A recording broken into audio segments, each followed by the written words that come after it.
Pak suami yang bilang, Mas mau bikin musibah enggak? Ya kalau bisa 3 kali ya musibahnya kan. Enak banget Islam itu. Tidak ada orang sedih karena Islam, karena penderitaan bisa dia atasi. Cuman salahnya itu tadi, kegelapan pun dianggap bukan kegelapan oleh orang Indonesia. Jadi sengsara kayak apapun, disimpulkan oleh sebuah survei di Australia bahwa orang Indonesia itu tersenyum terbanyak di dunia, sampai tingkat tersenyumnya 98%. Mesem. Mereka menganggap itu tersenyum. Ya memang mereka orang penggembira dan mampu mengatasi masalah. Cuman sekian puluh persen itu mergo gendeng. Mesem. Lah mau apa? Bojo gak duwe, gaji gak duwe. Masa diungkon mewes mesem ae. Cengenges. Mau cari makan siang nggak punya duit, ke tempat temennya pas makan, ayo langsung makan. Tapi malah matur nuwun. Terus akhirnya pura-pura pulang, terus menyesal sendiri. Padahal tujuannya memang meminta makan.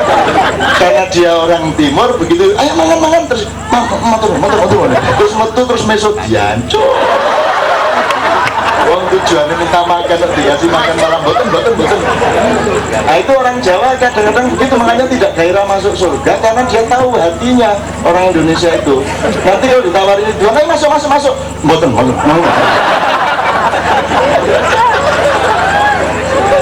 Makanya kita bal-balan menang kalah terus sih, karena kita pekewo, hati kita tuh mulia.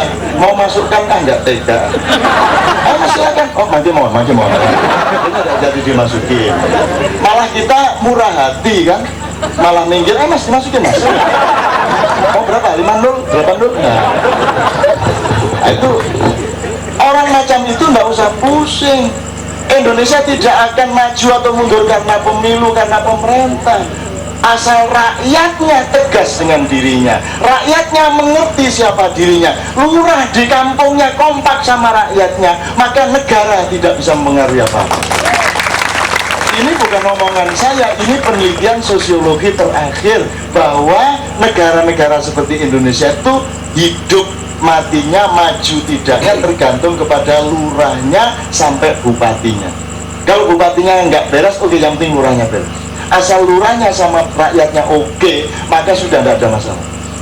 Gitu. Dan tidak ada di seluruh dunia dan di planet-planet manapun di alam semesta, galaksi sebelah manapun, tidak ada acara kayak begini, tidak ada. Ini pasti Tuhan sendiri yang berkebun di negeri kita. Allah sendiri yang menyirami pohon-pohon. Karena Allah bukan sedang kasih bencana, mas, Allah sedang melakukan rekapitulasi. Dari lempengan tanahnya direkap, oh ini agak kurang ke sini, ceklik gitu ya. Nah, lempengannya terus jadi tsunami kan gitu. Terus manusia marah, bencana tsunami. Tanahnya ketawa, loh kok tsunami? Kok bencana? Loh memang tanah ini harus dibenerin ya. Itu kan kayak gini loh, retek gitu. Nah gini kan, tanah cuma melakukan itu terus terjadi tsunami.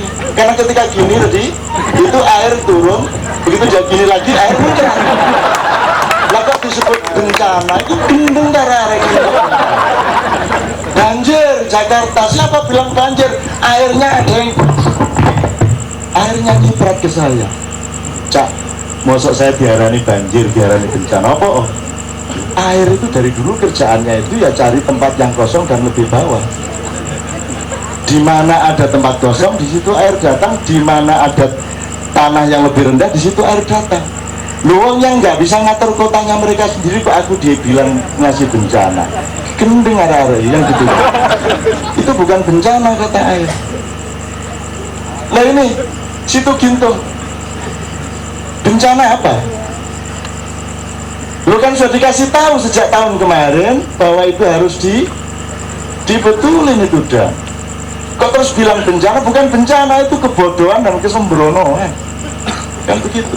Sama dengan Hercules jatuh, ya mesti ada jatuh. Saya pernah naik Hercules yang jatuh itu, ya Kanjeng pernah naik itu. Ya mesti saja tentara Indonesia tidak diperhatiin sama SBY.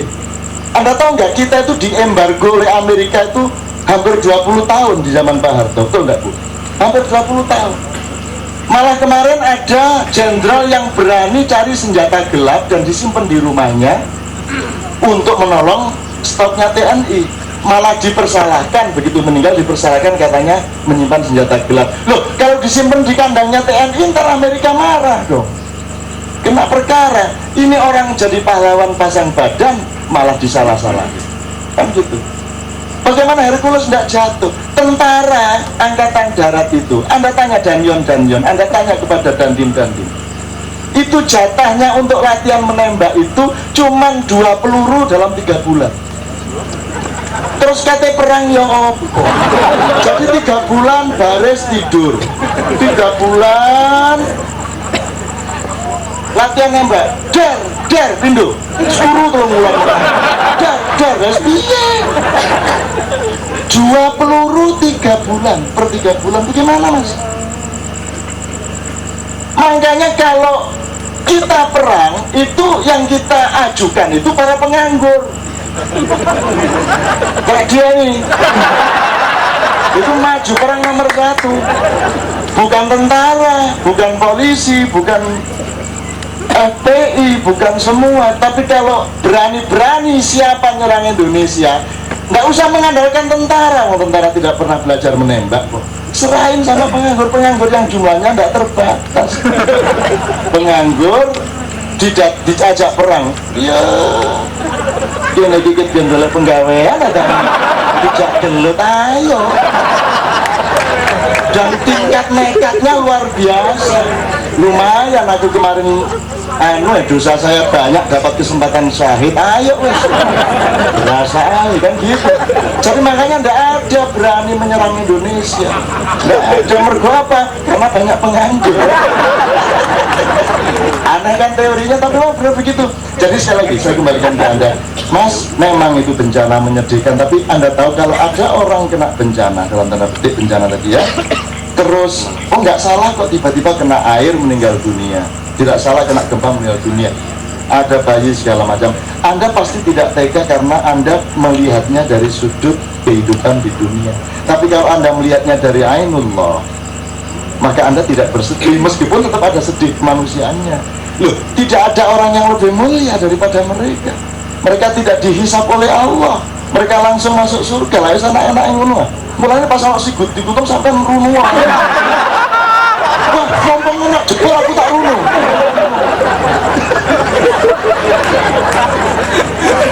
Tidak dihisap mereka, harus enak.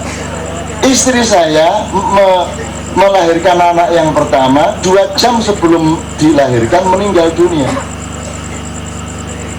Ya, Gusmus Kiai Haji Mustafa Bisri langsung telepon saya setelah tahu asu bajingan cak sampean. Apa?